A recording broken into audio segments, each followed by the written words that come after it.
VT de abertura Educação à Distância. Diferentes formas geométricas se movem, cortadas pelas cores azul, verde, amarelo e vermelho. Se transformam na logo da Escola Técnica Estadual Professor Antônio Carlos Gomes da Costa. As cores e formas se misturam em fundo azul e vermelho. Abaixo e à direita da tela, o nome: Educação à Distância. Curso técnico em multimeios didáticos, disciplina Tecnologias Assistivas e Inclusão. Elaborar material de comunicação alternativa para atividade cultural acessível com uso de smartphones, tablets e computadores. Olá, tudo bom? Voltamos aqui com mais uma videoaula. Nessa videoaula a gente vai entender um pouco sobre comunicação alternativa.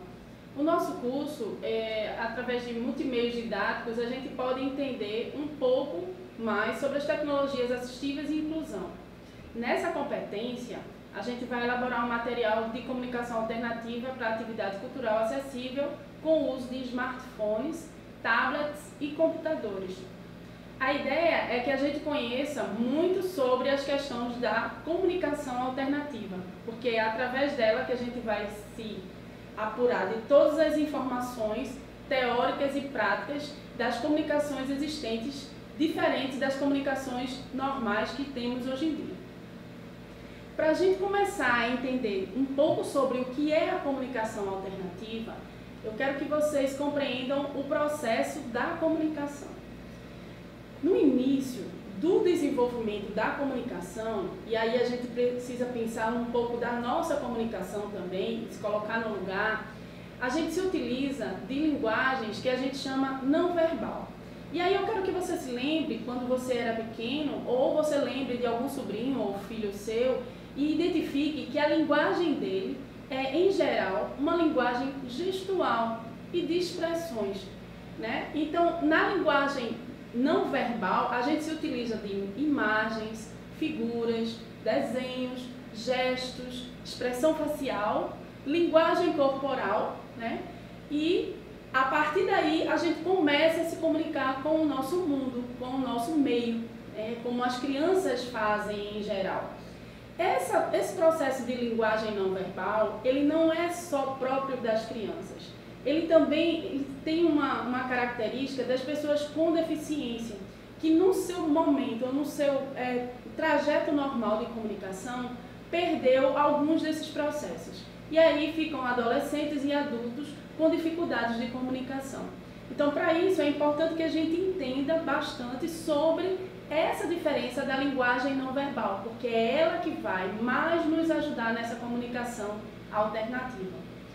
E quando a gente é criança, quando uma criança passa do processo do desenvolvimento normal de comunicação através da linguagem não verbal, voltando gestual, expressão facial, movimentos, ela vai para o processo normal de linguagem verbal, que é aquela linguagem onde ela começa a falar. Enquanto ela está somente fazendo grunhidos ou palavrinhas, ainda não está na fala e na escrita, né, principalmente, porque a fala se desenvolve primeiro. Se você lembrar, você ou a criança em si, ela começou a falar primeiro do que escrever. Então o processo da escrita é muito mais elaborado e é muito mais para frente do que a fala. Então nessa linguagem verbal, a gente tem a questão dos diálogos através de mensagens e meios de comunicação. Se você parar para pensar direitinho, você pode observar que a gente, dentro da própria família, a gente tem um dialeto quase que familiar, eu poderia dizer assim, que é uma forma de falar interno com as pessoas que convivem mais conosco, ou da família, os nossos amigos. E essa forma de falar, ela nos dá um suporte, dando estímulos, contribuindo para o desenvolvimento da linguagem e a melhoria da comunicação. Por exemplo, a gente tem algumas intimidades e alguns jeitos, algumas gírias dentro do nosso próprio universo, né? Então isso aí facilita a nossa comunicação. Do mesmo jeito, é com a pessoa com deficiência, quando você vai se comunicar com ela, você precisa de um período de adaptação. Esse período de adaptação é um período de conviver com a criança com deficiência, para poder entender como ela se comunica. Então, com o tempo, a gente percebe que a convivência da pessoa junto com a pessoa com deficiência pode ajudar você a compreender melhor as formas e falas dela, porque nem sempre ela vai oralizar, ou seja, utilizar a linguagem verbal. Muitas vezes ela vai gesticular, vai fazer expressões no rosto em que você vai começar a perceber a comunicação dela. Isso é importantíssimo para a gente poder entender o processo da comunicação. Então, no nosso cotidiano, a gente consegue perceber, talvez você consiga perceber agora, que a gente se utiliza o tempo inteiro de uma comunicação que a gente chama de comunicação mista. Essa comunicação mista é uma comunicação que a gente usa tanto a linguagem não verbal como a linguagem verbal. Meu nome. Então, por exemplo, em Libras, quando a gente se utiliza de uma linguagem não verbal, que é uma linguagem de tecnologia assistiva para deficiente auditivo, a gente se utiliza mostrando e passando o dedo. Isso significa que eu vou dizer meu nome, tá? Então, essa é uma linguagem não verbal, quando eu gesticulo. E tem os gestos universais, né? Ou as caras universais, que eu posso fazer caras de raiva, de medo, e aí você consegue se comunicar melhor. Então a gente está o tempo inteiro na nossa vida fazendo esse tipo de comunicação. E a partir daí a gente pode entender melhor como a gente pode chegar na comunicação alternativa. A comunicação alternativa, o próprio nome já diz, é uma comunicação de auxílio, né? Uma comunicação diferenciada, que ajuda a gente a se comunicar com as pessoas que têm dificuldade na fala. É uma área específica da tecnologia assistiva que ajuda em novos formatos e habilidade de comunicação. Ela foi criada para atender às necessidades das pessoas sem fala ou sem escrita funcional, aquela escrita que a gente não entende bem, aquela escrita misturada, né? Pessoas com problema de dislexia e outras demandas. Essas pessoas também podem perder mais para frente a questão da comunicabilidade verbal, que é a questão de falar ou escrever, tá?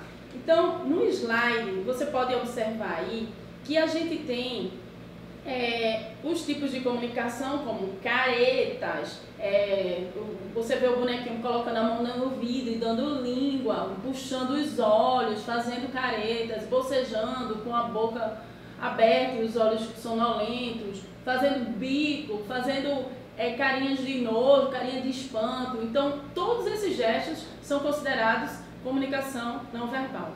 Já no slide da comunicação alternativa, você pode identificar, que é esse próximo, que você tem aí símbolos que a gente chama de símbolos gráficos junto com palavras que podem identificar com mais clareza aquilo que a pessoa quer. Por exemplo, tem uma bonequinha com a mãozinha para frente e em cima, eu quero.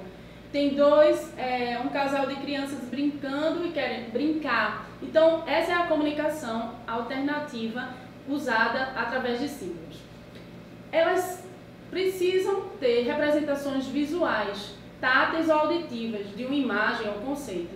Os símbolos de comunicação, que são esses símbolos chamados símbolos pictóricos, que a gente chama de PCS, que quer dizer, na tradução em inglês, quer dizer símbolo de comunicação pictórica. E aí, para você entender bem, o símbolo de comunicação pictórica, vou dar um exemplo. Quando você vai no banheiro, você sabe quando é masculino e feminino, porque lá tem um símbolo de comunicação pictórica para você identificar. Isso é pictórico, certo? Então, tem mensagens que servem para escolher alimentos, bebidas. Eu coloquei no próximo slide um exemplo onde está organizado por cores nas categorias. Por exemplo, são categorias de pessoas, então o cartãozinho ele tá no símbolo amarelo. Quero são verbos, né? E aí tá no cartãozinho verde. E sorvete são substantivos, está no cartãozinho laranja. Então a gente precisa aprender a fazer esses cartões de comunicação que auxiliam nessa comunicação alternativa, certo? Os cartões de comunicação, como a gente pode ver no próximo slide, são compostos de símbolos gráficos que representam mensagens. Eles podem ser organizados por categorias de símbolos e cada categoria ela distingue-se por apresentar uma cor de moldura diferente, como eu havia falado antes. Então, Nesse caso aí, o cor-de-rosa são os cumprimentos. Oi, tudo bem? Tchau, né? E demais expressões sociais. No próximo slide, você pode já ver uma coisa mais elaborada, que são os símbolos, os cartões, junto como uma prancha de comunicação, que é a chamada prancha de comunicação, que a gente pode elaborar. Ela é confeccionada com esses símbolos e as mensagens servem para escolher alimentos. Por exemplo, você pode dizer: oi, eu quero comer fruta. Né? E através desses símbolos fazer montagens personalizadas para as crianças ou pessoas com dificuldades de fala, certo? As pranchas de comunicação, elas são distribuídas por temáticas. Como você pode ver aí no slide, a gente colocou algumas pranchas temáticas aí, que é uma prancha para interpretação de livros e conteúdos. Você lê uma história e você elabora uma prancha para fazer essa interpretação. Um calendário personalizado com eventos do que podem acontecer, do que a pessoa vai fazer. Uma prancha com fotos, que são fotos do que ela precisa ou se utiliza mais no cotidiano. Uma prancha que fala também de como fazer uma determinada comida, nesse caso aí é como cozinhar salsicha, né? E para a criança, então é uma prancha culinária. E uma prancha importantíssima que vai servir para o nosso trabalho é essa prancha no parque, que é uma prancha de passeio, que é você fazer a elaboração dessa prancha no passeio, certo? As pranchas, elas podem ser de comunicação confeccionada, podem ser através de livros de atividade e pode ser de comunicação digital. Eu espero que vocês tenham entendido a diferença fundamental da comunicação alternativa e te espero na próxima videoaula. Obrigada. Som direto. Luiz Vitor. Imagens. Leandro Silva. Interpretação de Libras. Davidson da Silva. Audiodescrição. Jonara Medeiros Siqueira. Produção de vídeo. Joana Rodrigues. Ilustração. Isabela Oliveira. Edição. Alisson Lima. Danilo Albuquerque. Professor autor. Cristiane Melo. Design educacional. David Souza Nascimento. Maria de Fátima Duarte Angeiras. Renata Marques de Otero. Terezinha Mônica Sinício Beltrão. Coordenação do curso. Anara Mariane Perboar. Coordenação executiva.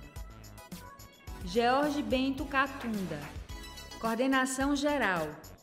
Paulo Fernando de Vasconcelos Dutra. Videoaula produzida em janeiro de 2017. Conteúdo produzido para os cursos técnicos da Secretaria Executiva de Educação de Pernambuco, em convênio com o Ministério da Educação, Rede ETEC Brasil.